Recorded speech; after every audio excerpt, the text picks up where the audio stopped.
Hello, all you drama enthusiasts. Welcome to the meeting. This is Angie's Drama Room, and I am your meeting host, Angie, where I do drama reviews on all things drama. Of course, we have your Korean, Chinese, Japanese, and today is a Chinese, what they're classifying as a historical romance drama. Yes, I have completely watched all 30 episodes of a costume drama, Everlasting Longing. Yes, I have completed all 30 episodes from beginning to end. Before I go into that, if you don't mind, subscribing to my channel if you have not already, hit the like button. That way other people can see my reviews. Okay, so let's talk about Everlasting Longing. This is stars Angela Baby, and the male lead is Song Wei Long. He was last thing I think the last thing I saw him on was Go Ahead.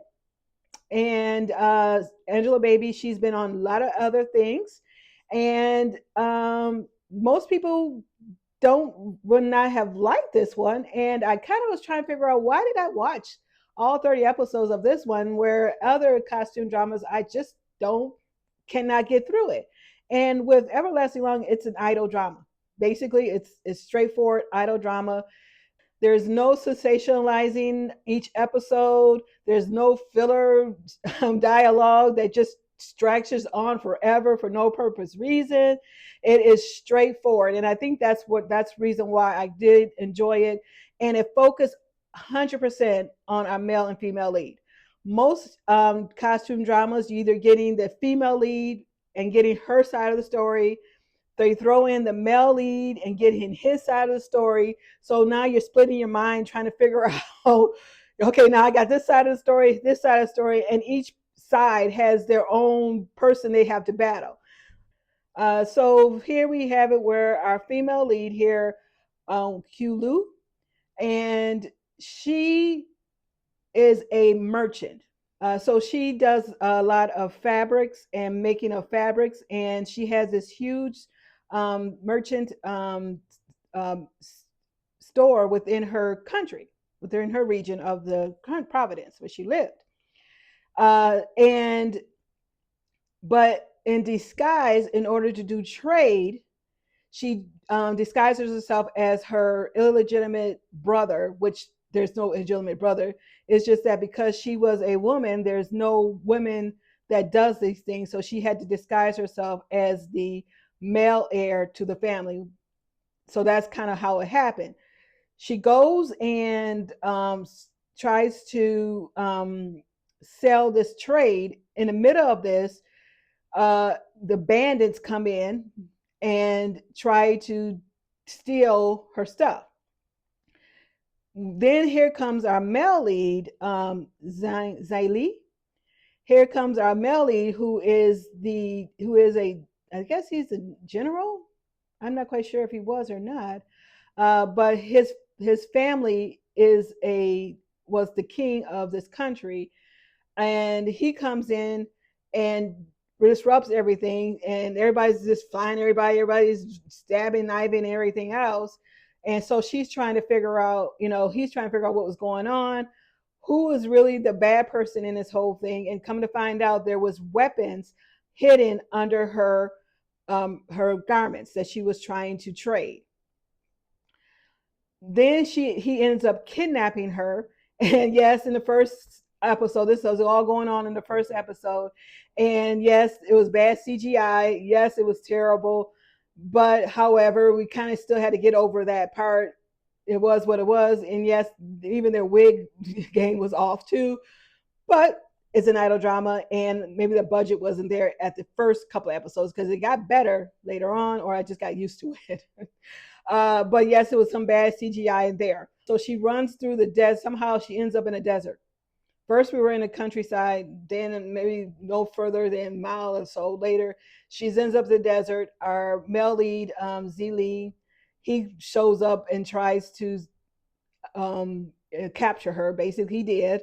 And now, knowing who she was, he was trying to find the heir to her family, which was her disguised as a male, but she's saying that she's not him. She was just there as uh, um, a guardian to the heir, right? And so he still wasn't quite sure. So he took her as a technically as a hostage, maybe, and brought him, well, her to this village.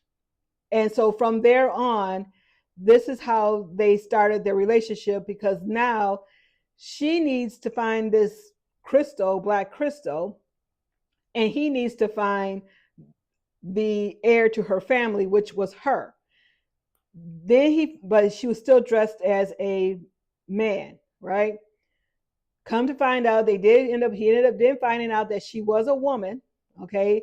But now he knows that she was a woman to the family, but he still doesn't know that she was the heir. And the reason why he was finding out was because the heir to that family developed a weapon, and he needs to find it because that weapon was used in part of the killing of his mother and father. So yeah, so from there on, that's their journey. And I even like the sub characters. The sub characters. I mean, I was crying. I was like, oh my gosh, yes, I was crying because again, it was straightforward. It was no filler episodes. There was no longing talks. Everything had a point. It was not so confusing of trying to figure out who these people were. Now I did get kind of confused towards the end, trying to figure out wrapping it all up, who was doing what, and what have you. But however, you still followed and you still were able to follow the relationship as it was cultivating episode by episode. Again, usually what happens, you have first 7 or 8 episodes or 10 episodes is about the female who's trying to go through her journey. And then you have the same thing where the male lead is going through his journey, but the male lead shows up every once in a while to bring in that closeness, and then he leaves, and then again you just see the female lead again. All this happened together. They did their journey together. They found each other together. They did everything they needed to know together. So that's kind of where that reason why I probably did like it better, because it all fell into place. Each clan had their own, it was like a Game of Thrones thing, right? Everybody had their own clan as a clan thing. And so they were trying to battle to see who could be the Wolf Lord. Of course, we knew our male lead was going to do it, but however, they were battling to see who's going to be the Wolf Lord. Our female lead now, she has presented herself as the girl, as a woman. And so now she was helping him to become the Wolf Lord. And he says if he can be the Wolf Lord, he can bring back our communities could come together. And she would never have been able to marry high royalty because of her statue in the city, but yet and still she, she had all this luxury, right? But again, because she was a merchant, her status was not elevated high enough. So she would not have been able to even marry the Wolf Lord. So that would have been a problem. So, and the king would not have allowed it. And even his sister, the princess, she fell in love with a servant to Angela Baby. So yeah, so it was kind of interesting. And again, I'm telling you, I even cried almost. I'm like, oh my gosh, this is so sad.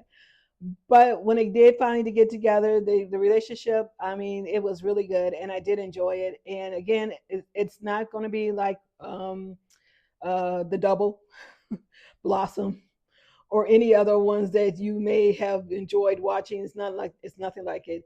It's strictly like an idol type drama. And the interesting thing about it was when they were having to do the battle to become Wolf Lord, uh, they were using arrows as paint arrows. So it was like paintballing.